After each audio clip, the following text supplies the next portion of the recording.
What's up guys, Manny, Carrera, your real estate resource, and this is episode number 7 of Whiskey Wednesday podcast sessions, where we sit with influencers, entrepreneurs, movers, and shakers over a glass of some fine whiskey. Today we're going to be drinking Basil Hayden, and I'm going to be joined by my special guest, the only men's pro bodybuilder here in El Paso, Israel Leanos. Woo! Israel, hello, cheers, man. Brother? Thank you for having me here. Yeah, thank you for being on, man. And I really looking forward to hearing your story. Obviously, Israel's a little bit buffer than me, so we'll just clear that right away. But you have a really interesting story, man, and I'm really excited to get into it. So, kind of tell us a little bit about yourself. Tell us a little bit about who you are and what you do. All right, well, my name is Israel Leanos. I'm the first men's bodybuilding pro here in El Paso. I just got my pro card last year, which I'm Congratulations, and we're going to talk about that right now, too. I hope so, man. The world needs to hear this type of stuff. Definitely. Yeah, so I live here in El Paso, born and raised. My family, I have 2 daughters, Autumn and Lila. And, and I train off of Fit City Gym, and I'm excited to be here and tell Manny what's all about, see what's going on with this whole podcast we got going. My first one, by the way. So first podcast, and this is actually episode number 7. So we've done a couple of these, and the whole purpose of this is to have people that are doing some big things here in the city. And you definitely fit in the category of movers and shakers. You're definitely doing some big things here in the city. That. So really want people to hear your story, but cool, man. So you're a trainer, you're a family man as well. You're a professional bodybuilder. Thank you. Tell us a little bit about for the people viewing here on iTunes and YouTube, and then for myself as well, because I don't know. What is IFBB and what is NPC? Because I know you just won. Yes, I just won the NPC committee, which is the National Physique Committee. Cool. What that is, it's a sanctioned bodybuilding where men and women, bikini, physique, classic physique and bodybuilding. They host a big event of competitors that train 3 months plus to compete in this special day. What this does, it guides you to go into what's called the IFBB, which is a pro. It's a pro. It's kind of like tryouts. It's not tryouts, not necessarily tryouts. It's actually a big event that has all over the world. It's a big event, and if you win an NPC competition, you get moved into what's called an IFBB. An IFBB is International Federation of Bodybuilding. Okay.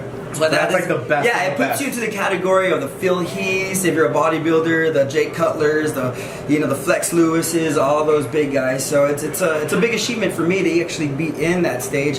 But yet, having competed my pro first debut, but it probably take me a year to get more size and get to those guys' levels, and got willing. Start making that real money. That's awesome. That's awesome. And this is actually a career. You can make money in this. You can. But again, you got to stay disciplined, dedicated, and along with the diets and all that. We'll talk about that later into the podcast. But it's very disciplined. You have to be committed. You have to have a vision of what you want your body to look like. It's like anything you do in life. You know what I mean? If you want to be the best realtor, you know what it takes to do that. People just see this has been planned. Yeah, this was planned about a year and a half ago. Really? Yeah, this was all visualized, just like you. Visualize where you want to be. I visualize, and we said this in episode 5, I believe, that we visualize us being here in front of a podcast. And see, what's funny that you say that. What's funny that you say that. Before I turned into competed in my national competition, I was talking to my buddy before our gym, and I told him, I was driving to the gym, I was like, you know what, I already see myself winning nationals, getting my first place trophy, and all I'm doing right now is going to Miami, picking up my trophy, and going home with pro.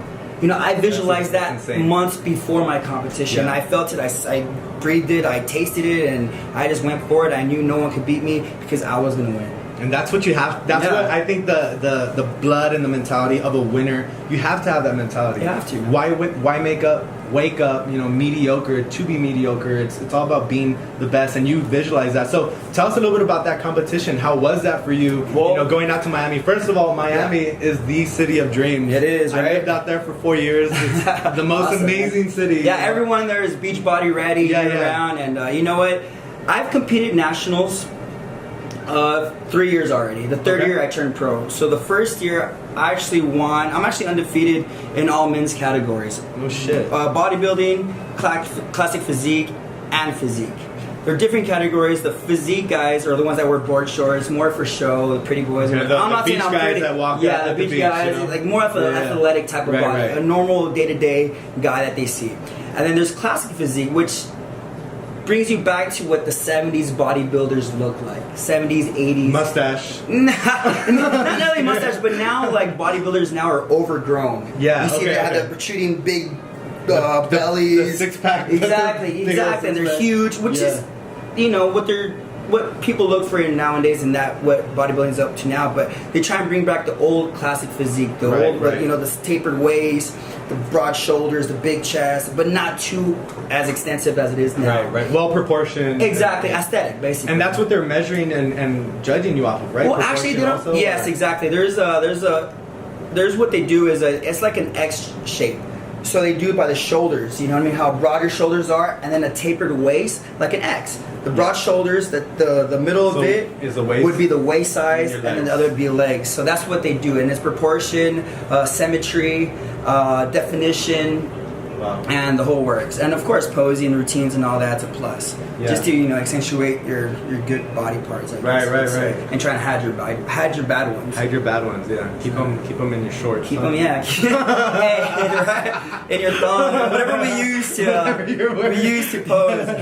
Cool, man. So walk me through that. I mean, you go to Miami, and there's a bunch of bodybuilders. Yeah, you know what? Let me go back to when I first got there. When I first, actually, I won first place on my first Sun City Regionals here in 2014, and then 3 months later, I went to Miami. My coach told me, hey, you know what? Let's try it out, see what's out there, And I was a little bit scared, but I told my coach, you know what? If I don't do this, I wouldn't know what it is out there. I don't know what the competition is. If I stay locally and I compete locally, I would always see what's locally. I want to see what's national level. I want to see the people that I'm competing with and become better. You don't want to just be exactly. I don't want to be stagnant in where I'm at, winning competitions here and there. I wanted to go and see what's out there. I want to see the best of the best, and I want to compete with the best of the best. You have to if you're going to be the best. Exactly. Of the best, Thank you. Appreciate it. Yeah, definitely. But the thing is, I went to nationals 2014, 3 months. Winning first place from my first competition ever. So from first place, I got actually qualified to a national level by winning first place on a regional level. So I got qualified. I went in there and I actually placed 9th place, which is not too bad. I placed 9th place. That was your first national competition ever. So I look back at the pictures and I'm like, damn, my posing routine, everything. I was like, wow, that's good. It's ballsy that I went up there and did it, but I was like fucking scared with these guys are all fucking massive and my size and huge, and I was like, wow. So that it opened my mind to see what's out there. I was like, you know what? I saw what's out there. I saw the best of the best. So there's no fear behind that. There's no fear. So when I came back to El Paso, the first competition I did coming back to El Paso, I did was a Supplement Express. Okay. And I'm a bantamweight. So that means a bantamweight is the smallest guy in the men's category, which is I weighed 143 pounds the day of competition, and I'm going up against lightweights, middleweights, heavyweights, super heavies, the bigger dudes, the big fucking dudes. So on that year where I did the first Supplement Express show that held here in El Paso, I actually won the whole damn fucking show. And let me tell you what, exactly. So you went up against all the bigger dudes. So I won my class. I won the guys from my class. Okay. So and then what they do is they put all the winners from each category, from each the weight classes up on the stage, and they go what's called an overall. So I go up against the winners from the middleweight, lightweight, heavyweight, super heavy, and all that. So the best of every category. The cream of the crop. So I went up there, I was like, man, a bantamweight would never win the overall championship. You know what I mean? The whole fucking shebang, the whole enchilada. That's fucking insane. So yeah, I went up there, I posed, and my family was out there cheering me on. It was a beautiful venue as well too, so I couldn't top that off. So I posed myself, I did everything I had to do. I trained fucking hard for this competition, and then it turns out, boom. And the overall winner is really, I was fucking livid. I was like, wow. Bro, that's shit, insane. That's awesome. I won a fucking overall. And that kind of, no, you can cuss all you want here. So that kind of just, that's a tone, man. Yeah, that really did, because now you are literally competing with any and every person, and you came out on top. So that kind of shows you doesn't matter how big of a category you're in, any category, definitely. So that's awesome. That's awesome. So you just told us a little bit about your story, on competing, but we haven't gotten into pro. Your first pro competition. Okay, man. Let me tell you about that, because I had to shrug my shoulders a little bit. I had a still little sweat. Your pose is ready. No, you didn't show me. I believe you won. I know. No, okay, well, A normal 3 months, 4 months is what prepares you for a competition. So this time I say, you know what? It's my third time in Miami. I placed 9th the first time. The second time I placed top 5. So the first time, the last time I was like, this the third one's a charm. I need to place first. Yeah. I need to go to my family. You gotta get it. And my dad, my dad hasn't. Well, he went to the first one. He didn't go to the second one, so he went to the third one. He told me before the competition, Israel, let's do it. So when he told me that, I was like, fuck. I have to prep my fucking shit and go crazy and be first place because I know he was going. Yeah. When my dad says, let's do it, you got it, it's game time. It's game time. No more fucking around. Third time, I'm not going back to Miami anymore. Yeah. It's expensive. It's fucking. You're not going back no more for this. Exactly. So you got to win it this time. So once he told me that, I was like, shit, all right, how to do it. So anyways, I prepped maybe 5 months for this competition, man.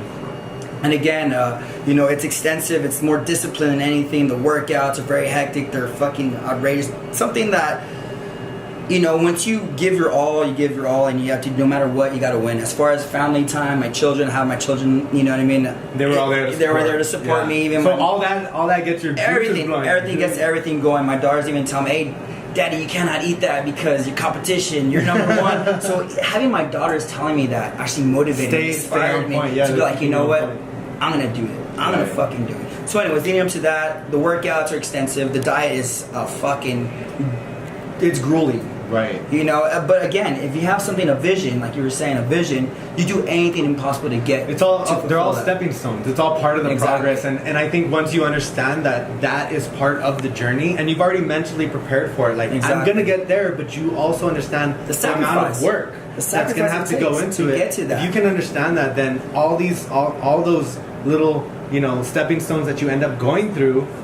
To other people, they're like, wow, you're going through all that, it's crazy. But to you, it's not so much of a surprise because you already knew it was coming with the territory. Exactly. So leading up to that, I went to Miami. Thank God, my girlfriend Elizabeth, if you're watching, be tuning in, baby. Elizabeth better be watching. You better be watching. But she's a great support system. You know what I mean? It's good to have people that support you in a journey like this because it goes down to diet, sleep, workouts, everything you could possibly do. It takes a whole group effort. People say being self-made and all that shit, and I don't believe anybody that says being self-made. You have people around you that got you to where you are. That support system, I'm sure, especially with your kids. Yeah. Your 2 daughters at home. Whiskey Wednesdays. Whiskey Wednesday. I'm sure that you need that support system. I'm sure that you need that backbone to come home to after those long training days, after those long workouts, and tell you everything's gonna be okay. I look at Conor McGregor's wife, man, dude, and I think she's like the story of all stories on the preparation that they went through, especially him broke. They didn't have money because all the money was going to the diet. And her preparing him, but they visualized it. They knew that he was going to become a champion, and she knew, she knew just as much, maybe even more than he did. Exactly. Yeah, and that's insane. And I agree. So it just goes to show, behind every good man, there's a good woman. Yeah. So, and you need that, especially if you are trying to see success. I know. It's important to have that support system behind you. I agree. So going back to my competition, so it turns out Miami, the day came. It was I flew out from El Paso Thursday, got to Miami Thursday, and weigh-ins and all that. And I was scared, flying to Miami, and I was so. You could probably see if you follow me on Instagram or Facebook, you could look through my photos, and there's a picture of me in the airplane.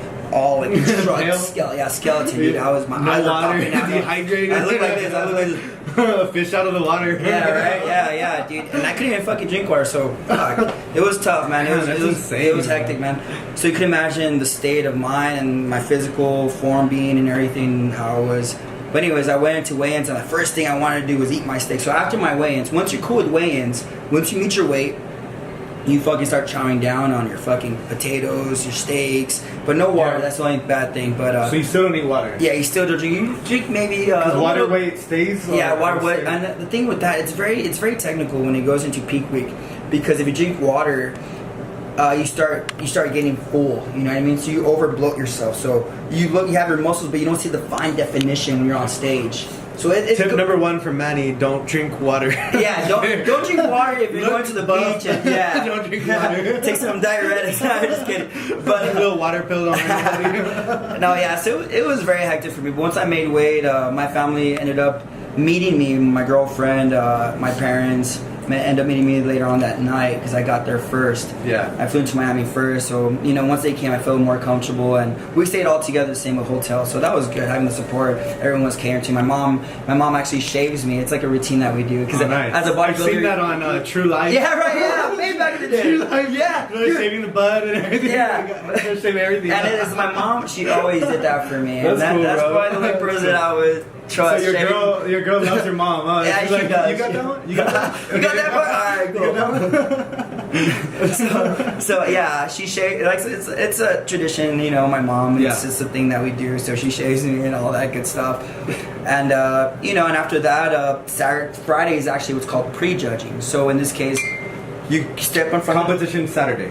Yeah, the main I feel the main competition is actually on a Friday because Friday is when you normally know who the winner is. Okay. So Friday they have it, and then Saturday is more of a celebration. Basically, they hand you the trophies. You get to celebrate with your mom and family. So Friday is the day that you go up. Yeah, you go up there, you get there, and then you receive a trophy. But you would know more or less on the Friday, the day before. Okay. If you place top 5, or you place second, third, or first. Okay. So Friday, what they do is they call out all the bantamweights, which I am a bantamweight, so they call them out. They start doing what's called their mandatory poses, which is they see the front, the side, the back, the other side. That's what's called quarter turns. Which is your favorite pose? My favorite pose, to be honest, it was my most muscular. It's like, what was that? Can I stand up? Yeah, go for it. Let's get this camera up so we see Oh, Paso, watch out! Alright, so there's many ways you can do a most muscular. Okay. There's one's called a crab, like when you just step down and you and you make those fucking sounds, dude. You should probably do it. Like that.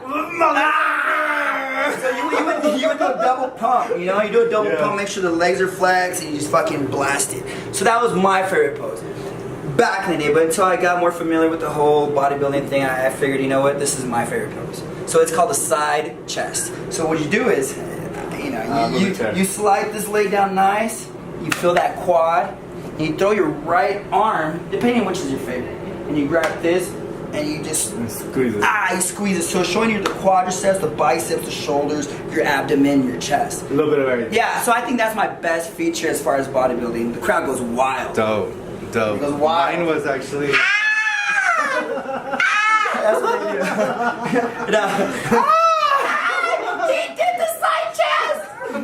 Oh my god! No, but see, so going back to that. That was great. So anyways, going back to my competition, Friday is where they see exactly who wins and whatever the case is. Well, actually, we don't know as competitors, but we know more or less by the order they put you in. Okay. So the top 5, they place the top 5, they line them up, and what they do is, the ones that are in the far end, they normally got 4th or 5th. And the ones closer to the middle, 2nd or 3rd. And the one in the middle is so first. As soon as you line up on stage, yeah, so right there, boom, yeah, you get in there like fuck. You're like switching, bro. So at the beginning when I entered the stage in Miami, I was actually at the far right. Far right. So I was like, damn, okay, cool. So they started calling out the mandatories. Mandatories, boom, front, side, quarter turn to your right, blah blah blah, yada yada yada. And then not even 5 seconds into the competition, they're like, I believe my number was 101. I believe it was my badge because they have numbers. Yeah. So they called my number out, and they put me straight to the middle, bro.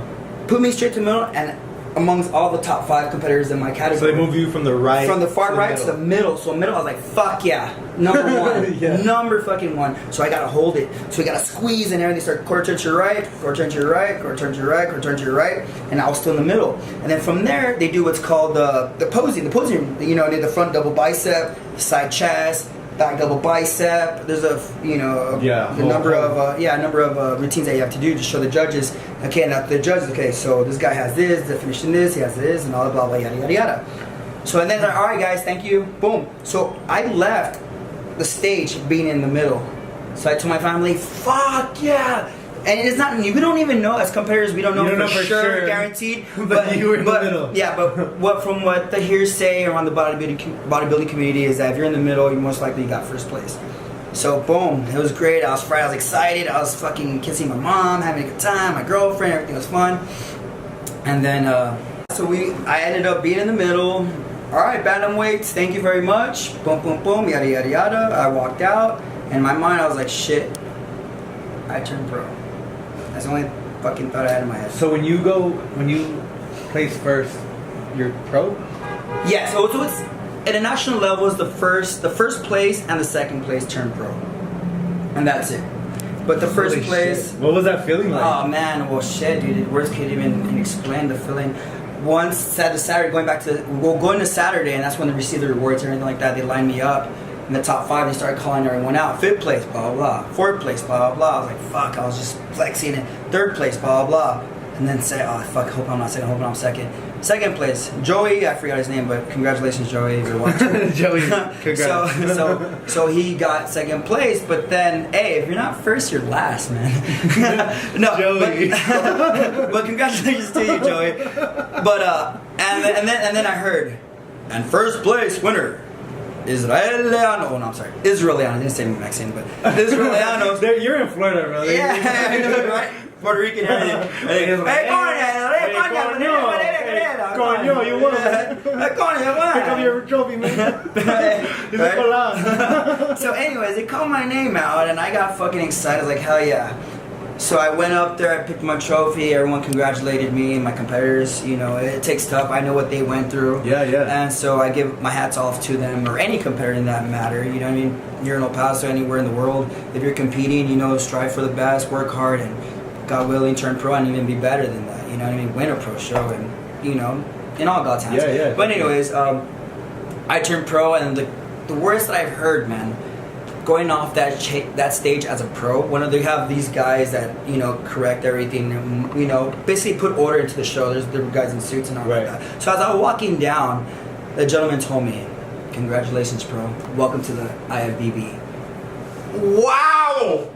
Fucking blew my fucking mind. What did you feel, bro? I was like, the first words walking off the damn stage to my right were that you're pro. Boom. Welcome to the IFBB. Oh! I was like, shit. Who says things like that? You know what I mean? To me? And then I go back to the hard work that I've done 4 months ago, and it's like a reflecting. My ass. Yeah, you reflected. Like everything, the whole process just flashed before my eyes, man. It flashed before my eyes. I was excited and fuck, and then I was happy. It was still in shock. I couldn't really do anything. So when I first did, I just took a picture of my trophy. Boom. Put in my story. Boom. I did it. I was like, wow. You just did it. I did it, man. My heart sank a little bit, and tears were running down.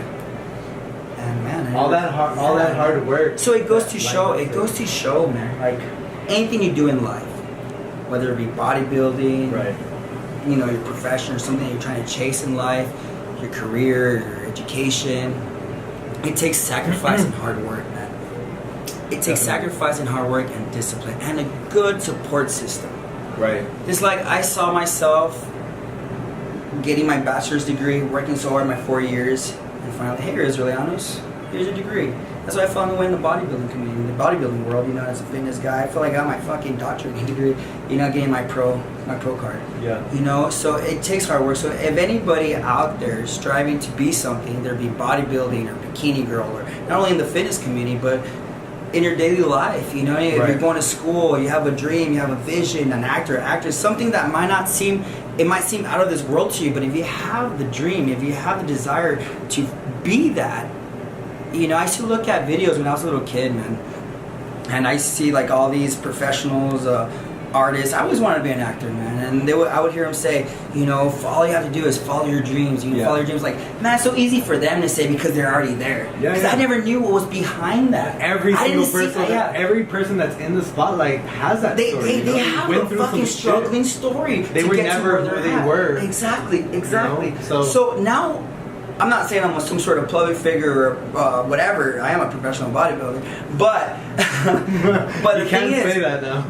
but the thing is, man, like now I could relate to a little grasp of where they're at, or people that, you know, struggled so hard to be where they're at, to be successful, and be, you know, because this is life. That is life. Yeah. Anything that you want to do, you know, and I can relate, even though, you know, I'm not a bodybuilder. Yeah. I don't go to the gym. Well, you should be, man. You got some potential in there. I need to be your trainer, man. A little juice. Come find me. I'll get you my card afterwards, and we'll work something out. Definitely, for sure. But you know, I think with any goals that you set your mind to, a lot of people just get scared of the size of the goal. For you, it was becoming pro, you know, and coming from El Paso, and you know, being bantamweight. The smallest fucking guy. Smallest guy, you know. Winning everybody. There's so many things that could tell you that's fucking impossible. Yeah. Being professional, Israel, slow down, bro. You're bantamweight. You're bantamweight, yeah. So there's so many things that could stop you, and there's so many things that could have stopped any single person in the spotlight, any famous person, any person that's done big things. But it's pushing through all that noise, believing in yourself, having the discipline, and also having the mindset that you know what the fuck is about to come and about to happen. Yeah, you know what's gonna have to come. You know how much work you're gonna have to put into it. And I think with any successful person, they have to go through that. They have to mentally prepare themselves and mentally. Nothing in life comes easy, brother. Yeah. Nothing comes easy. It always takes some sort of sacrifice to get to where you're at. Right. You know. Right, definitely. So, I mean, that's an insane story, and you know, being now that you're pro, I mean, what's next for you? Well, what's next for me is I took a pill in Ibiza. finish the lyrics. I don't end that good. Hey, let's run the lyrics so I can sing it. No. Tony Vicio is cool. Yeah, there you go. And then he talks about being broke and wasting all his money. Mike Posner, good guy. I like him. Hey, what's up, Mike Posner? If you're hearing this, I know you are. Mike, we gotta get you on the podcast. Yes, we do. No, but what's next for me is I want to do more marketing for myself. You know what I mean? Awesome. I want to promote myself more. God willing, be a Calvin Klein model. Wouldn't you guys like to see that? No, so that, you know, I always wanted to do something like that. Maybe be an underwear model for a little bit. But I want to do that during the duration of trying to prep for my pro debut. I want to prepare myself. Hopefully next year to do my pro debut, which is my first pro show ever. So you're going against? Yeah, I'm going. You're going against the crop, man. The best fucking out there, best guys out there. So it's gonna be tough for me, but I do need to add some more weight to drop down to a certain weight. But I'm gonna try my best to get there. And so talk to me about that process, because I know the process it must be crazy. I mean, man. I mean, not only diet but discipline. How much discipline that has to go into preparing for a competition of that magnitude. So tell me a little bit about the preparation, but also, you know, being that you're a family man, you have 2 daughters at home, you have your wife, my girlfriend, you have your girl at home, you have your 2 girls at home as well. How does prepping for a competition affect you? What is that process like, and how does it affect your family as well? Are they kind of on that same, you know, diet as you? Or how is your house like? Family's involved and how they, you know, adapt to my style of training, getting ready for a competition. First of all, my girlfriend is very supportive of me, you know what I mean? She doesn't eat fucking McDonald's or Whataburger and all that. That's tough, huh? Yeah, dude. And actually seeing something like that, but now I'm over that. I've done many competitions in my career. You know what's funny? Real quick, you're gonna touch up on this story, but I'm actually vegetarian. I don't eat meat. Oh shit! But everybody's fucking some bomb ass looking food in front of me, and at first it was so hard. But why are you vegetarian? Why? There's a lot of reasons. I've been for 2 years. You saw that Netflix fucking. No. I was already a veteran vegetarian. I know a lot of vegans out there. You guys are Netflix vegans. I'm just kidding. Yeah. No, but going back. No. But yeah, I mean it's crazy. But you know, everyone tunes out. You know, whatever you guys feel that's good for you. But the thing is that so the diet is very excruciating, as all bodybuilders know. You know, it takes a lot of discipline into that whole prepping and weight training and all that good stuff. And as far as family time, you know, as selfish as it sounds, man, you know, you have to. You know, you can think about yourself, you know what I mean? As far as my children, I love my children, you know what I mean? But when I'm divorced, so I have my children every other weekend, I have visitations and all that. But when I do have them, you know, I love my children. I want to be there, spending time, taking them out to the park, eating out dinners, and, you know, going out to movies, right, dude? So doing all that good stuff. And I feel a little selfish by that. You know, I still do it, but I feel like so goal-oriented to accomplish something that I already envisioned that I was going to do. And hopefully come out successful. So I kind of, you know, it's really tough for them. And, you know, and I tell them, baby, you know what? You know, this is daddy's job. I have to do this, you know what I mean? So as far as my children, I educate them on what daddy does. You know what I mean? And they know. What do they say? Well, they're very supportive, man. They're very supportive. I have my youngest is she just turned 7. Happy birthday, Autumn. And Autumn, yeah. And my eldest is 8 years old. 7 and 8. 7 and 8. So they know exactly what Daddy does and what he's all about, and they tell me, Daddy, you're dieting, you cannot eat that. So they're very supportive having your children say that, like, okay, cool, you know what I mean? Tells you that before the competition. Exactly. So then there was one time when I was going down I-10, there was a billboard of me, man. I was plastered on the billboard for promoting a competition. Really? So I pulled over to I-10 and my daughter saw, like, Daddy, that's you! They got all happy. So that was so cool to see, man. I saw the looks in their eyes. They're proud of you, huh? They're very proud of me, man. That's cool, man. And so that was like, wow, okay, so I have to do something for them. So I have all these, that made me become pro. I wanted to become professional because people were not relying on it, but I wanted to make my daughters happy more than anything. I want to say, you know what? That is my dad. Yeah. That is my dad. I'm proud of him. That's huge, right? That's leaving a legacy huge, for your kids. Yeah, man, and I want that. Something they can remember. Exactly, man. So that's what that gives me the drive, the fire to do is for my children, most importantly. Because without them, I don't know, God knows that I'll probably become a realtor. Just kidding. You don't want that. It's bad for business. Bad for relationships. Hey, man, don't hate me, man. It's your podcast. No, just kidding. But I'm doing something that I'm passionate about and used to. Of course. And that's what we love. And if they say if you're doing something that you love, you never work a day in your life, right? Exactly. And that's the way I feel right now. You know what I mean? I could be working at 9 to 5, busting my being told what to do, but I'm living. But it takes sacrifice to get to that point. You know what I mean? And anyone can do the same. We're all here. You got to take the fruit of life and embrace it and just go for it. Yeah, definitely. So after that, after my daughters, everything like that, I have that motivation. And again, it's hard because I don't really take them out. As it gets closer to the competition, it's very tough. Sometimes I leave with my girlfriend, I leave with my mom, because I'm just 100% gym, diet, sleep. But they give you that space. They understand. They understand when you're in that mode. And they do. And I appreciate them. I love them very much for that. That's awesome. And then my girlfriend over there preparing me. Even when I go to their mom's house, my girlfriend's mom's house, they prepare, it's crazy, the salmon, the vegetables. I'm like, wow, I have a great support system. Even going to another place, instead of eating, whatever, they prepare what's according to my diet. So that's really cool having a support system like that and a girlfriend like that cares for you and that wants to better you, you know what I mean? In every way possible. But again, she feels, because when I have my carbs depleted, I turn into a beast. I'm like, You're bread. I want everything. How you doing? I just want to make my Whataburger. How you doing?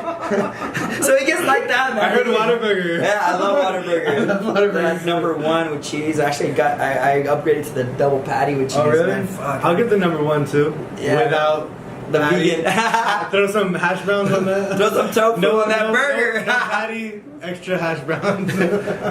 It's whack. It sucks, but it's my life. But hey, my that's decision. good. Hey, if you live it, promote it, do what you gotta do to it. For sure. So that process, getting ready, for competition. How long does it take for you to? I'm pretty sure everybody's different. Exactly. Everyone has a different body type, but for me, a good solid 5 to 4 months is something that I could prepare myself good for a competition, depending on where I'm at. I know regional competitions and stuff like that, I can normally get my body ready in 3 months, you know what I mean? But now that I'm training pro, I want to fucking take full dedication, because now it's some cash prizes now, dude. If I win first place, there's $5,000, $10,000, $50,000, $100,000. If I go to Olympia, if I win first place in a pro show, I get qualified for Olympia, I believe. And Olympia is the mecca. What Arnold, That's what Arnold is. Yeah, the great competitors out there, exactly. So I turn Olympia and I win first place on my category. So it's a big chunk of change that I can do with it. So, and that's the goal, you know what I mean? Not only for the money, it's something that I love and what I like to do, and it's just show people, man, a hometown El Paso guy could do, you know what I mean? Yeah. Putting El Paso on the map. Yeah, and that's what I love, 305 and all around the world. And always remain humble and always, inspire people to do what they want, Right.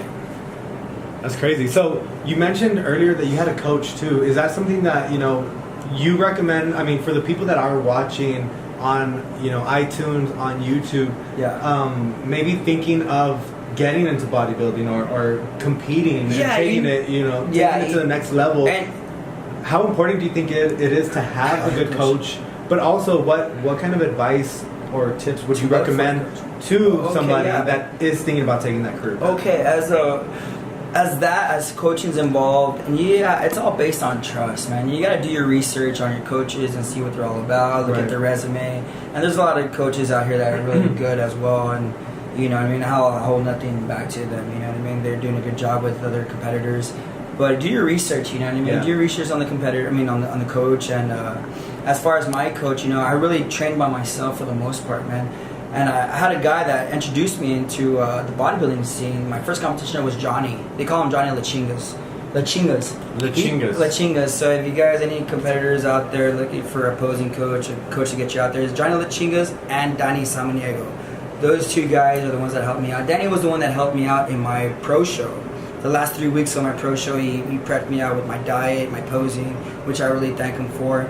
And again, with Johnny Lachingas, he's been there since the day one, my first competition. He's helped me out great, you know what I mean? So those two guys are the ones that I could tell any guys here in El Paso to go with if they're looking for a trainer or a coach to competitive or a lifestyle. But that's what you want to do as far as finding a coach. Just do your research on them, make sure they have good background, and you know, make sure you trust them. You know, like any relationship. Definitely. You know, a relationship's all about trust, right? Yeah, for sure. Any relationship. Yeah, right? I agree. I mean, what advice would you have to somebody that is trying to go pro or trying to, you know, compete? Make sure that's right. Good. We're right now on live Instagram. If you want to jump on Instagram too, live.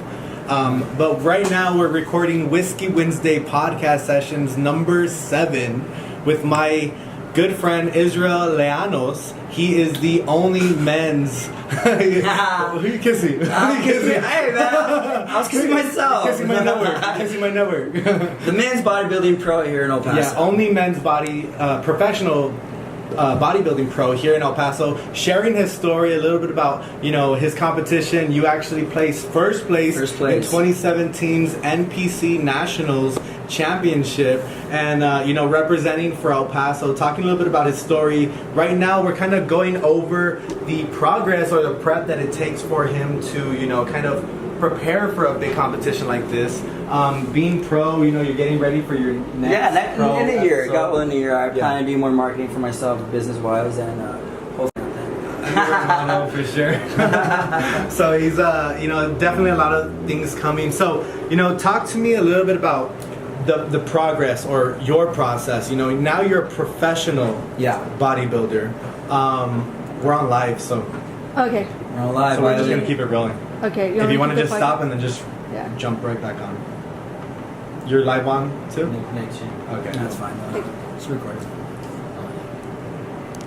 So right now, recording Whiskey Wednesday podcast sessions. We got the whiskey here. We are on our second glass. Salute. Right? It's Whiskey Wednesdays. Whiskey Wednesdays. Right now it's a little after 2 p.m. in the afternoon, so do not judge us. But we're drinking Basil Hayden's. It's a new whiskey. It's really good, actually. Really good. I'm a whiskey drinker as well. It's tasteful. Awesome. It goes down smooth. I'm having a good time with my main man Manny. Awesome. Melissa, David Trejo actually just had his interview last week. He owns a car wash and barber shop, and he's an entrepreneur. We talked a little bit about his story. His episode actually just dropped today. Woo! Episode number 6. Manny Trejo! David Trejo. No, David Trejo. Do apologize. What's up, Melissa? Lulu, hey, how you doing? So if you guys have any questions for my guest, Israel Leanos, he's a professional, the only men's professional bodybuilder here in El Paso. He's flexing on me right now. But we're going over his story again. So kind of talking a little bit about your story, Israel. What are some of the biggest struggles that you've had, you know, in the journey to becoming a professional bodybuilder here in El Paso? The struggles, it goes down to, again, the diet is actually a big fucking deal. Excuse my language. But as far as the diet, the weight training, you know, the people around your life, you know, it takes all into consideration of everything that's going on. But if you have the right mindset, if you focus on a goal, you could accomplish anything. Yeah, definitely. So what were some of those things that you had to go through, that kind of put it to the test? You know, you were telling me, you know, when you first wanted to go pro, you already had it in your mind that you were going to go compete, you were going to get first place. Yeah, it's the vision. It's the vision. It all starts with the vision. You visualize it, and to watch it manifest, it takes sacrifice. It takes hard work. So what you do is, you visualize it, you do what you got to do, and you're going to have trials and tribulations, or what they call it. And then once you surpass that, you get to where you are, and you just pick up the reward. You pick it up. Like, it's just on the floor. Melissa has a question. Melissa, drop your question. We're going to be answering them. We're here with the only men's professional bodybuilder in El Paso, Israel Leanos. We got people joining in right now. Right now we're actually recording Whiskey Wednesday, episode number 7, podcast sessions. And we're getting right into it. So what we haven't kind of got into is kind of your backstory. Obviously, you know, you're a little buffer than me, right? A little bit buffer. No. You got some guns on you. I got the big suit on, so you can't see. But what was it like before taking on this journey? I mean, were you always like this? Were you always into fitness, or what kind of got you into fitness? You know what? That's good that you asked that. Growing up, I admire Bruce Lee. Okay. Bruce Lee, I think aesthetically, he was the physique that I wanted to see. Right. And as a kid, you know, thank God to genetics, I had a pretty good, you know, had some abs, had the good stuff. Got, you know, God bless me with great genetics, thank God. But he was the guy that I admired. So I was like 5-6 years old, doing push-ups, sit-ups, doing leg lifts, doing anything possible to achieve a body like him. But of course, I was young. But I've always been athletically. I did boxing when I was like 10 years old. Really? I competed in Golden Gloves, and I won my first boxing match. So that was nice. Good. So, but my parents, you know, actually my mom was like, no, mijo, don't do that. But going back to the subject was, Bruce Lee was my inspiration. And then going into high school, I was working out, doing my whole thing, and I just couldn't wait for the last bell to ring to go to the gym and start lifting weights. So you were just always... Yeah, you know, I maintained some muscle, but not to a competitive level that I am right now. Right. So this competitive level of bodybuilding and turning my physique to what it is now, must have been like three years ago it took. Well, my first competition was 3 years ago, so that happened, and yeah, that's where it led up to where I'm at now, and I'm more disciplined now. My diet matches my workouts match my diet, and it's just a whole scheme of things that you gotta put into correlation to make a physique to what it is now. Right. So we have a couple people joining in. Azil, what's up? Araceli, Ruby, One Warrior. Melissa, if you guys drop your questions, if you guys have any questions, I'm here to answer them all. Israel is answering them. If you have any questions about, you know, going through the process of finding your calling or finding the success, if you have any questions on bodybuilding, on fitness, on what to eat, when not to eat, and question for you, because I always see this after a lot of people compete. Yeah, they're always super excited, super tanned up, excited. Where is your cheat meal? What is that cheat meal? You know what? To me, man, I'm pretty sure all competitors know, or I don't know. Pizza. Dude, I love pizza. Pizza. Every damn show that I've done, I eat it. I love it. Pizza, mushrooms, sausage, the works. The works. Woo! So yeah, the works. I do that. So the first thing I ask for my mom, like my mom and my girlfriend are normally there the whole time. Yeah, we're good. And Vitola's crew checking up on us. Hey, they've been great to us. Thank you, Vitola's. But yeah, I always ask for Snickers and some pizza. So that's my cheat meal that I go to. Some Snickers on top of the pizza or on? Man, I have my pizza. I have my Snickers wrapped in the pizza. Might as well.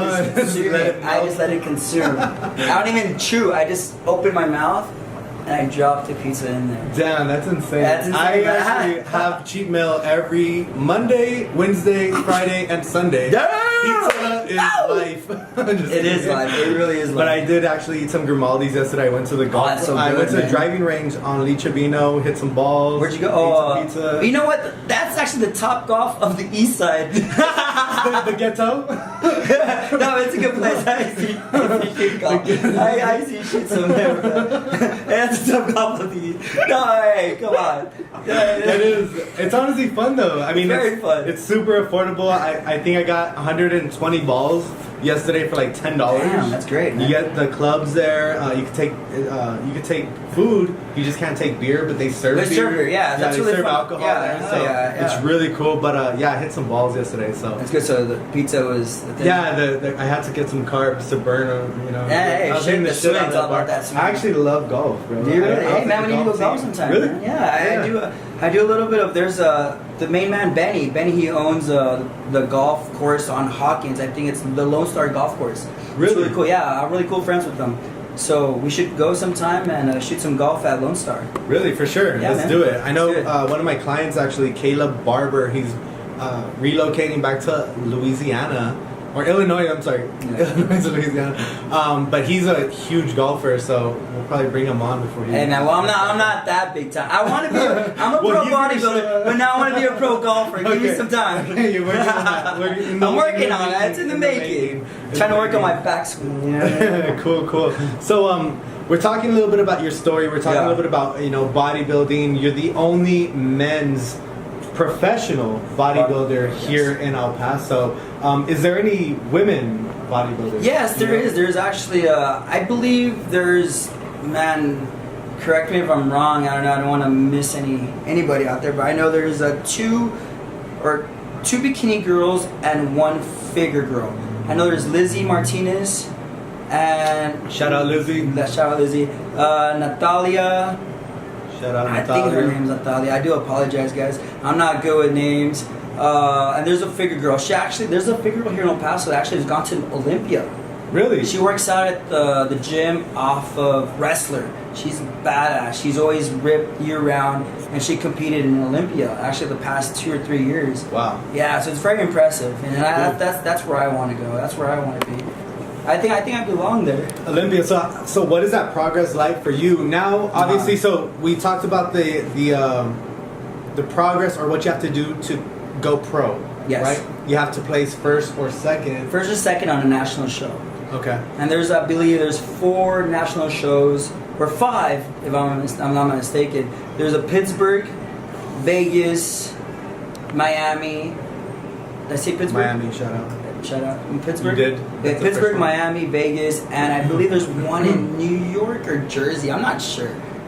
The one I've only competed was Miami, and actually they say Miami is actually one of the hardest national competitions to go to. Because everybody there is already they're already competition ready. Yeah. I lived out there and one advice is if you're a competitor and you want to compete, you got to go out there. You got to stay out of the regional area. Compete here, it's good, but move on. You got to see what the competition is all about. Get scared. It's tough, but it's going to make you better. It's going to bring you better, more of acknowledgement of what it's out there and what your body should look like in a national level. If you always stay regionally, if you stay locally, you will see what's best here, but I guarantee you, if you go to another competition out of the States, you see the creme of the crop, and then you just bring it back and you dominate, and you go other places and you dominate there, and then you go to a national level and you dominate there. And it's very satisfying. So don't be scared. Don't be scared, guys. If you're there, if you're a competitor, if you're a bodybuilder, bikini girl, whatever it is, you stay focused, grind hard, do what you got to do, and explore. You know what I mean? It's always room for improvement. You know what I mean? I'm not saying I'm the best bodybuilder or the fitness guy or the trainer guy or whatever it is. I'm a work in progress as well. I take any knowledge that I can from other people, and I just keep on, trying to be the best that I can be. Definitely. Yeah. So, and that's one of the huge things I think a lot of people in El Paso feel like you can only be big here in El Paso, but there's a lot of people that are making a huge name out here in the city, doing a lot of big things music-wise, sports wise.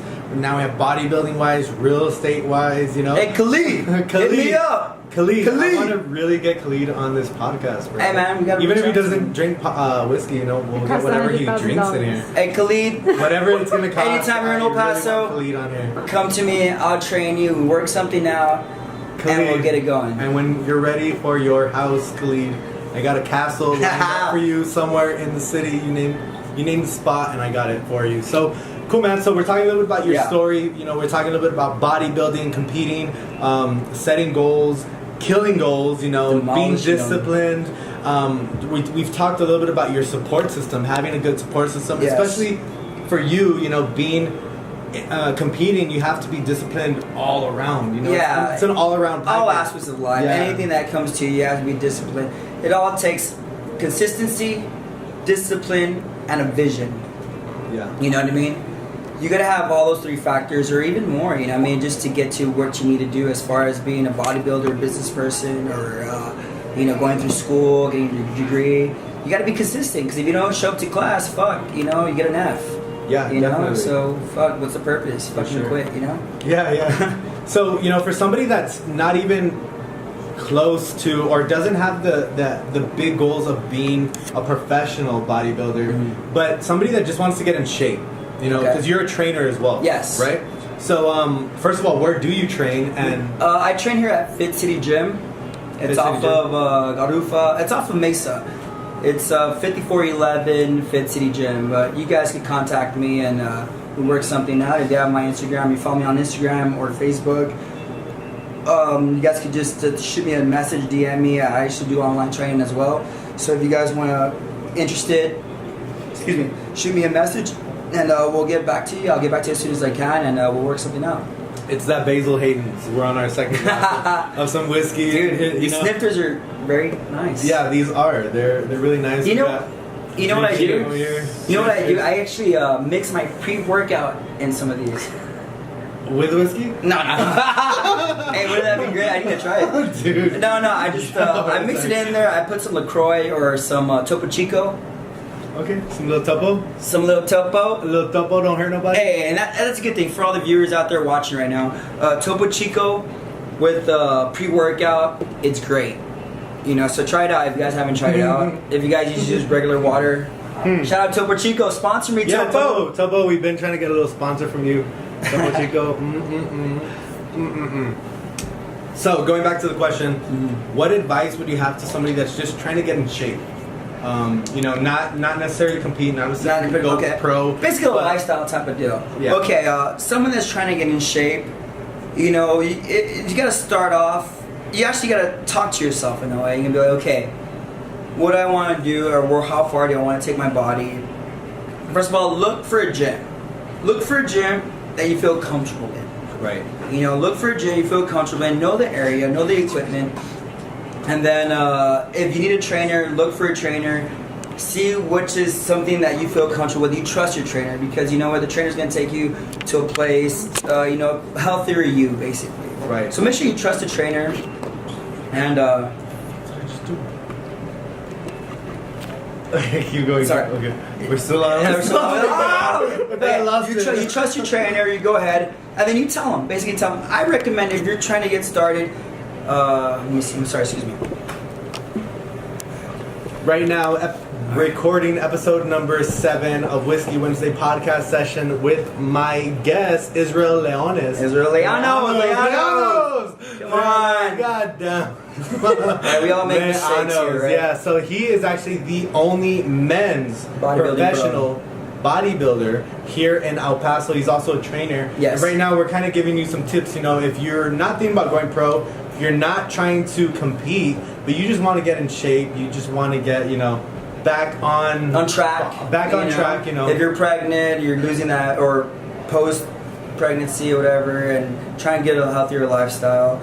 Like I said, find a gym that you're comfortable with, you feel at ease, and find yourself a trainer. I believe, that's what I do for a living, and I believe it's a good source for you to actually tell them what you think and what you feel, and what you want your body, your goals, and what is capable for you to reaching those goals. And he should be, knowledgeable to let you know of what you need to do. So from there, you take it then, and you keep on stepping forward. And again, diet, cardio, workouts are all the factors of trying to maintain a good, healthier you. Right. What are some of the kind of responsibilities as a trainer, as a good trainer? What are some of the things that a good trainer should be doing for somebody that wants to get in shape? Yes, okay. Well, that's a good question. You know what I mean? And there's many trainers out there, that's good.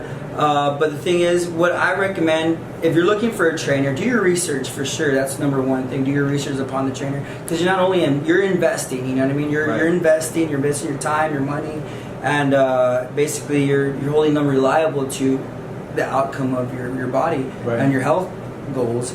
But make sure if you want, what it is, what I do personally. I do a fitness assessment before they even sign with me. Before they even sign any documentation, I do what's called a fitness assessment. Okay. I make sure their form is good, and by that I communicate with them. You got to communicate with your trainer. Because it's like a relationship. You communicate, and they tell you about themselves. You tell them about yourselves, and see if there's any injuries involved or anything like that. So you can work around that. You know what I mean? You gotta listen to them. You gotta listen to your client. You gotta be like, okay, so you have this, you have that. Okay, there's some ways that we could work on. So right now, I'm basically, when I do a fitness assessment, I'm getting my knowledge of my client. Okay. To see exactly is different. Yeah. So I gain my knowledge. I gain my knowledge from that initial assessment. Okay. So I do an assessment on them, make sure their form and everything, like see how it is, and maybe I perfect it, and everything goes like that. And then from there, I talk to them. You know what I mean? I do a measurements, and I do what's the fitness assessment, and measure for fat and their fat, their BMIs, and all that. And I make sure whatever goals that they want.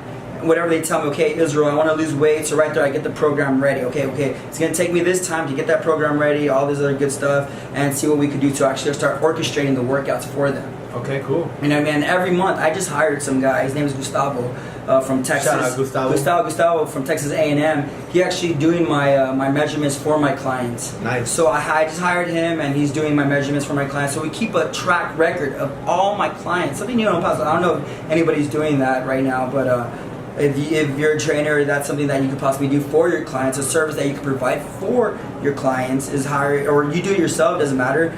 But I hired one of my a guy from Texas A&M. He's a kinesiology major. Okay. So he's doing that. He's measuring my clients every month, their BMIs, all that good, to track their progress. Right, because you have to track. Exactly. You have to track results. You have to track them. And when my clients see the results, like, okay, boom, boom, boom, we'll see what we need to work on. Right. If they're bad, I could easily perfect it, changing their diet, changing the workouts, and we'll go by that. It makes it a lot easier for my client, and it makes it a lot easier for me to better their process on their fitness journey. Mm-hmm. Yeah, you have to kind of cater that or create a detailed plan for every single person. And that's what I'm trying to start. I'm trying to start something different where my clients feel comfortable, and not only that, they see the results, and and that's what I'm here for. This is my lifestyle. This is what I do, and I'm trying to just give my clients the best that I possibly can and best to offer to them.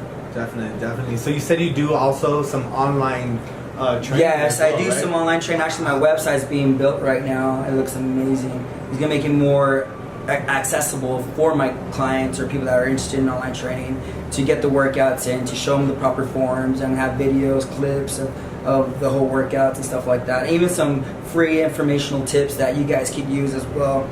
But as far as my online training, you can actually DM me or message me, go on my Facebook or Instagram. Where can people find you on Instagram and Facebook? Facebook is Israel Leanos, my name. I think it has hyphenated IFBB Pro. Yeah, I think you're... We've been doing that all podcasts. But it's there, IFBB Pro, Israel Leanos, and you could search me there. You can get me there. And on Instagram, it's I believe it's IFBB _pro Israel Leanos. I think that's how it is on Instagram as well. Yes. So go ahead and follow me or not follow me. Follow my journey and the journey to my pro debut, and not only that, have many things coming on right now and a lot of things going on. And so you guys can follow me, send a like, do something, and I'll follow you back, and we'll get something going. Awesome. So that's the way you can contact me. Cool. So real quick, I asked this to pretty much every single guest. 2018. We're in 2018. Yes. We're May 2nd. Yes. We're already in the second quarter of the year. What is social media like for you? How does it help your business? Oh man, how does it kind of contribute to your business? Or what are you doing with social media right now that's helping you?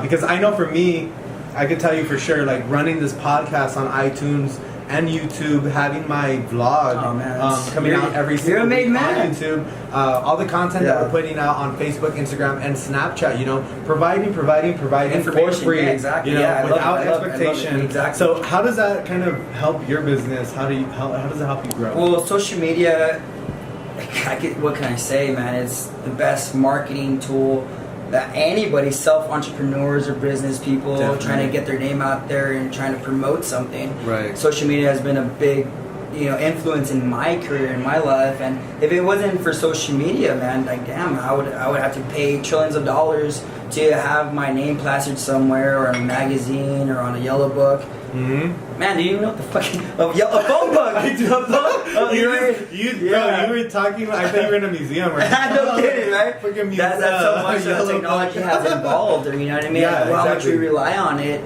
But it's a good tool that I use, you know what I mean, to get my name out there, to see what I'm doing, my journey of Leanos, and show the world or show social media of what I'm doing and what I'm currently doing as far as Snapchat, Instagram, and Facebook, and actually getting a little involved in my life and getting a little taste of how I'm living and what I'm trying to promote out there. Yeah, it's a document. It's a 24/7 documentary of the life of Leanos. The only men's professional bodybuilder here in El Paso, Texas. So, really good interview. I'm really happy for the story. Yeah. We got a question on Facebook. Yes, Facebook. Alejandro Mesa. He says, Alejandro, what's up? If we're gonna drink alcohol, what do you recommend people drink? Oh, that's a good question. You're a smart guy. Alejandro, you're a smart guy. So the question, real quick, for everybody watching on iTunes, on YouTube, on Facebook, Instagram Live. The question is, what if we were gonna drink? If you are gonna drink, what is the healthiest thing to drink? That is a good question. You know what?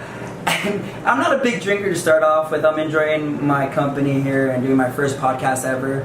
And what I recommend, and to be honest, I'm not gonna lie, the past couple of competitions, I had a little bit of vodka. Vodka is good. So vodka, anything with sugar you don't want to intake, but the healthiest drink, going back to your question, is vodka. Vodka soda is perfect. Vodka mineral water is something very healthy, but don't add any don't add any sodas, cranberry juice, anything like that. So if you're trying to lose weight and you're on a strict diet, I don't condone it. I don't condone alcohol, but it's good to have it. It's good to have a good free time sometimes and enjoy it. Right. So vodka's good. What about tequila? Tequila's actually good as well. I thought, for some reason, tequila was that one drink that would actually burn fat. Well, there's a lot of studies out there. There's a lot of studies, and I don't want to go into them right now. No, but you know what? Preferably, what my choice would be tequila, vodka, and basically, I know there's a lot of wine drinkers now in El Paso. I would actually shy away from wine, even if it's dry. The calories are like 100. And sugar too, right? Yeah, well, it depends. There's dry and there's sweet and vice versa, whatever. Right. But I would just stick to tequila, vodka, and no added liquids like sugar, sodas and stuff like that. But tequila and vodka, going back to the question, tequila and vodka are what I choose, and what's best if you're on a strict diet. That's actually what I used to drink too. Really? Only vodka and tequila when I was like working out and stuff. Just because. What do you think beer? Beer has the hops, the carbs, all that. Even bulking season. Yeah. I don't really advise anybody to drink beer or anything like that. Even if it's light, you know what I mean? Right. It's really bad for you, and it really puts that beer gut on you. There's beer guts for reasons, and that's where you get it from, by drinking beer. So I don't know if you heard this, but Arnold Schwarzenegger, I heard, used to drink a pitcher of beer. Really? After every single workout. Oh, yeah. Well, you know what? What's funny about that? No, it's because you know what marathon runners? It's because to replenish. The calories are. Yeah, you know when you do like a long marathon and you see them, you have like those Michelob Ultras after you do a 5K or a triathlon or anything like that. They always have Michelob Ultra. So yeah, beer for athletes. So I can see how he did that. But again, it's for one. It's Arnold Schwarzenegger. Yeah, I can't really say anything. If he drank that, then fuck, but shit. Then Arnold, you drink your beers. Damn, that's crazy. So you know what? Being that you're a trainer, being that you're the only, and that's crazy because you're the only one. You're the only male professional that is looking definitely. Because you're the resource now. Exactly. Yeah, not only that. I'm the real estate resource. You're the bodybuilding resource. But you know what? As far as that, man, my information given, I'm more than happy to help you guys as much. I'll try my best to answer questions. Or if you email me, if you reach out to me, I'll try my best to answer them.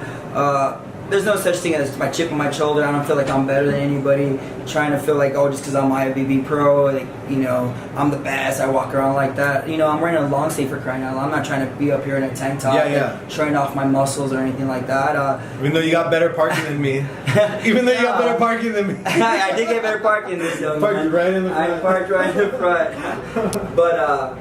But yeah, you know what? If anybody's out there and, you know, wants to reach out to me, if you're friends with me on Facebook or Instagram, or email me or text me if you have my number, I'll try my best to reach out to you, give you some advice. And you know, we're all here trying to strive for the best. No matter what you do, like I said earlier, no matter what you do in life, whether it be bodybuilding, school, or anything, you know what? If you have someone that somewhere where you're going, and just reach out to them, and if they're, you know, and that's basically it, man. And yeah.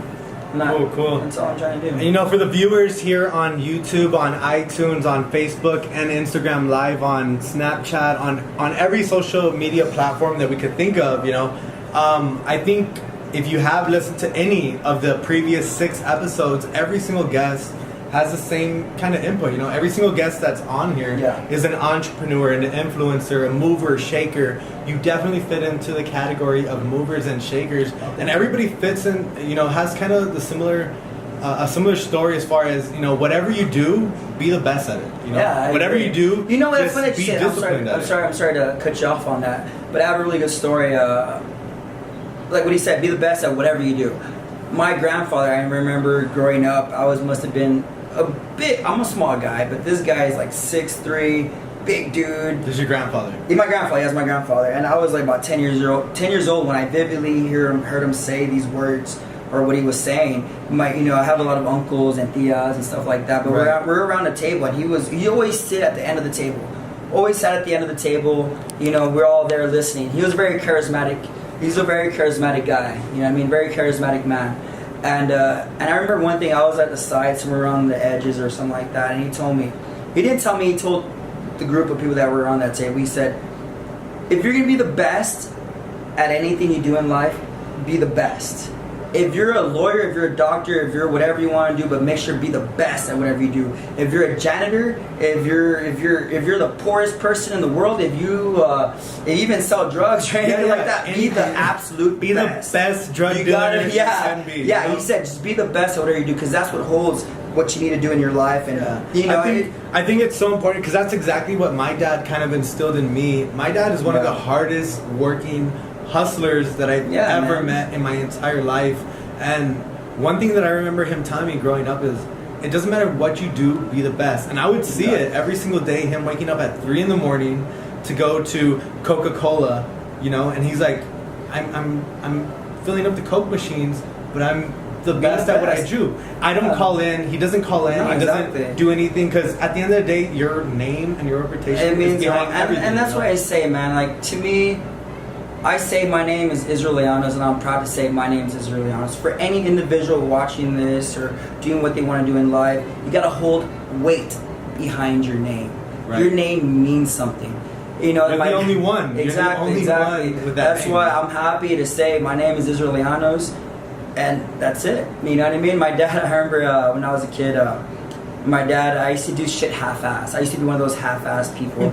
I used to those shortcuts? Little shortcuts. Shortcut here and there. He'd be like, Israel, do your room. And I would do it half-fast, and he would call me 50 cents. Because I would never complete. This is before 50 cents. Yeah, before 50 cents. And because I would never complete a full $1, because I never do anything full.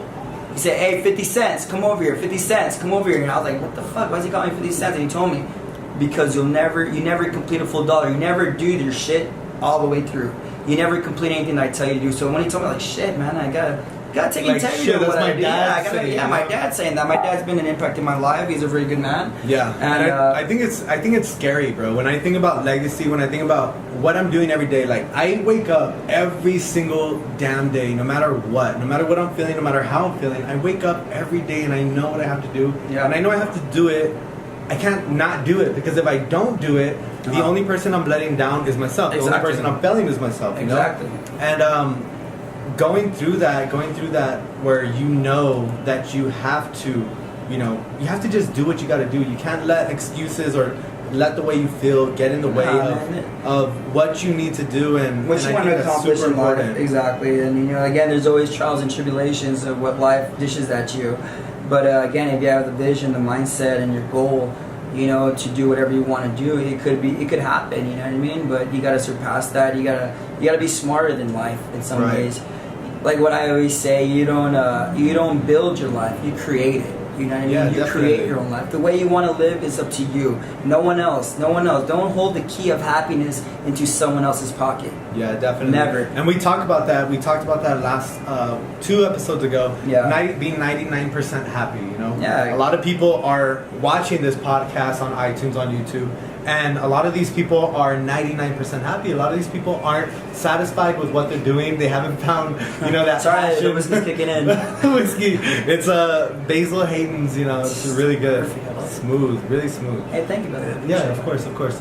But a lot of people are going through the motions right now. A lot of people are going through the emotions, and they're 99% happy. They're not doing what they love.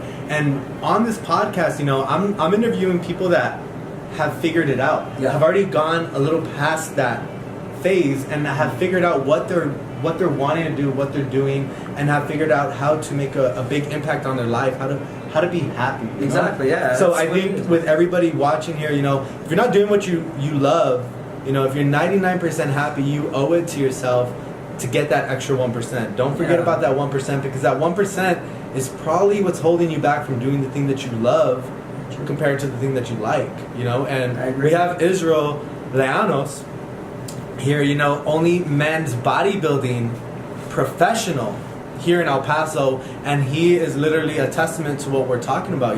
He's literally put his thoughts into action. And this has been not an overnight thing, not a weekly thing. This has been years in the making, Exactly. And now you can sit here and stand here and say you're a professional bodybuilder. That's insane, bro. That's really insane. Again, it just didn't happen overnight, like what Manny was saying. It took a lot of sacrifice, a lot of time for my family. It took a lot of time for my personal life, my buddies, and all that good stuff. And I had to really isolate myself from, from the daily, life. You go hang out, play poker, drink some beers, have fun, go to the bars, go to the clubs, go to church. You know what I mean? And church is a big thing, and I even neglected that. You know what I mean? And I had to, I was just as selfish as it seems. I just really, cared about myself. It's hard to say that, but the good thing is that you have that, even though you have kids, and even though you have your girlfriend, they're able to support your story. They believe in you as much as you believe in yourself, or more. Exactly, and that's what it goes down to. You know what I mean? Like I said earlier in the podcast, is that no one's really self-made. No one can be self-made. I don't believe in that, and I believe you have other people there that guided you to become to where you're at, mentors. To where you're at, to anybody where they're at. I mean, if you guys are finding your way, and if you are self-made, you just keep on trying, keep on busting your ass, and all to you guys. You know what I mean? No hating, no anything involved. Just strive for the best, focus on what you believe in, and stand by your ground, and be passionate of what you want to do in life.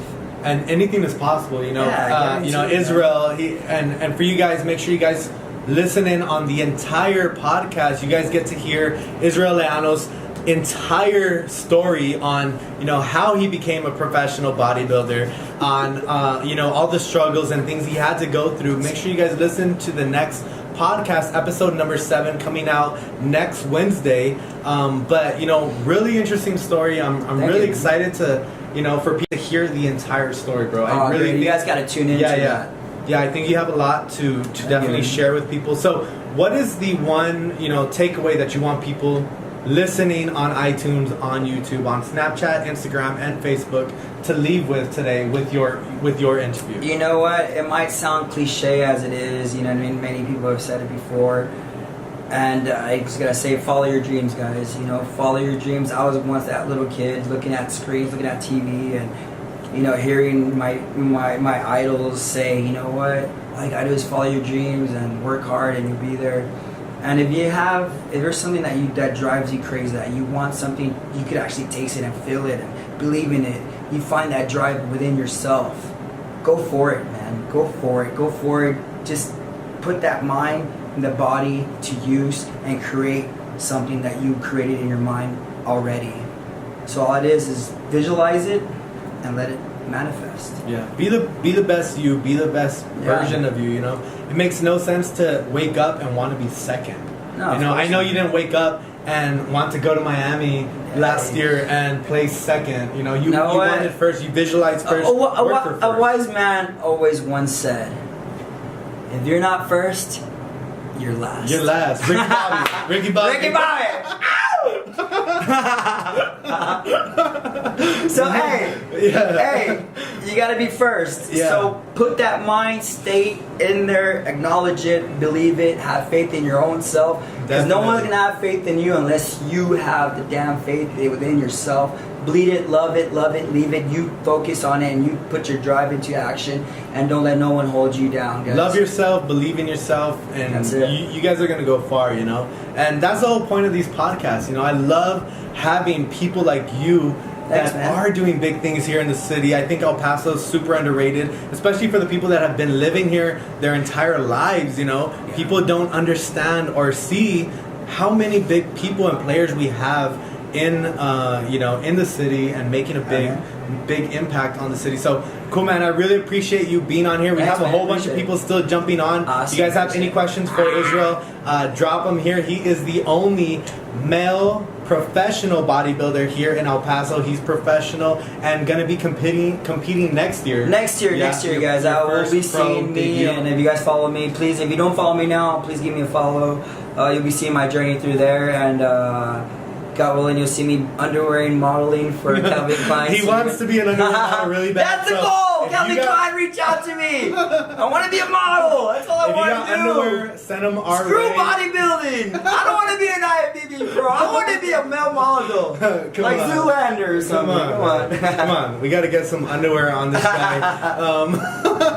So, last question that I have for you. I kind of end the podcast off with this question. Being in real estate, I love to know, you know, what is exciting for people to kind of be at? What is that one restaurant, bar, club, gym, whatever, you know, that you just can't get enough of here in El Paso? What's your spot? You know what? My spot here is, I would have to say, if you're dining, you know, I would say Cafe Central is actually one of my best. Really? I have to say that the service is great, the meals are great, and it's the oldest, fanciest restaurant here. But I don't know, this place seems pretty good to me, man. Have you ever been here?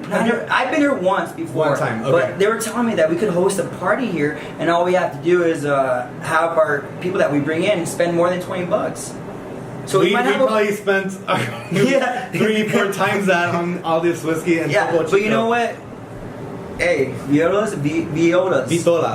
So the owner of Vitolas, he's actually the interviewee for episode number 2 of Whiskey Wednesday, and Fernando Gandra, he's the owner. Hey, thank you, Fernando, for using us. Appreciate it. Definitely. Fernando and the whole Vitola staff have definitely been very hospitable in the last couple of weeks, over 2 months already of recording here, and you know they always have this room ready and available for us. But if you guys do want to swing by, it's right across the Chihuahua Stadium. There's a game going on right now. It's great. I love it. It's really Service cool. is tip top. Service is tip top. The whiskey selection, all they have is whiskey, and it's freaking fire. Every single week we're trying a new whiskey. This week we tried Basil Hayden's. Sorry, and really good whiskey. You know, so Cafe Central is Israel's if you want spot to, if any of you guys that want to take a girl out there, Cafe Central will probably be my top choice. And then next, bring your wallet though. Yeah, bring your wallet. You spend every penny. And Mason Street Girl is actually one of my next favorites. Cool. So. You know, me and my marketing team, the Sosas, we just went to Salt and Honey. Oh, that place is good. Yeah, it's really good. God, bro, it's amazing. Yeah. They have falafel. Woo! They got falafel. If you're on a diet, you cannot have that. But if you're a vegan, you can. Oh, if you're not a bodybuilder. There's no such thing as vegan bodybuilders. There is. I know. I'm just I'm like, wait. There is, bro, there is. That's on another episode. We're going to talk about that. He's right next to you. Dun, dun, dun. Damn. Try lead swingers whiskey. It's bomb. Oh, Y'all cool, man. are awesome. Thank you. Mika, this is Michelle out in San Antonio. She's actually a real estate agent. Oh, cool. Shout out to Michelle. If you guys are out in San Antonio and you need a house, contact me first, and then I'll contact my girl Michelle. And if you need a fitness trainer, contact us or Leanos. Yes, So yes, back to absolutely. You know, him. no, yeah. Thank you everybody for tuning in live. You. You know, make sure you guys tune in next week. The full episode of Whiskey Wednesday podcast session number 7 with Israel Leanos and his full story on bodybuilding, how you kind of did it. You know, the process, the support system. You know. The entire story is going to be up next Wednesday on iTunes and on YouTube. Make sure you guys tune in. Again, thank you, Israel. Hey, thank you, man, for having me. I appreciate you. Thanks for sharing your story. Appreciate you, man. Thanks for the whiskey. Hopefully you enjoyed it. Hey, is it on my bill? Yes. Damn! Every guest, I forgot to tell you. Every guest pays for the... It's alright, I got you. No, but again, appreciate you guys. Make sure you guys tune in again next Wednesday. Catch the full episode of Whiskey Wednesday podcast sessions, and we are out. Peace.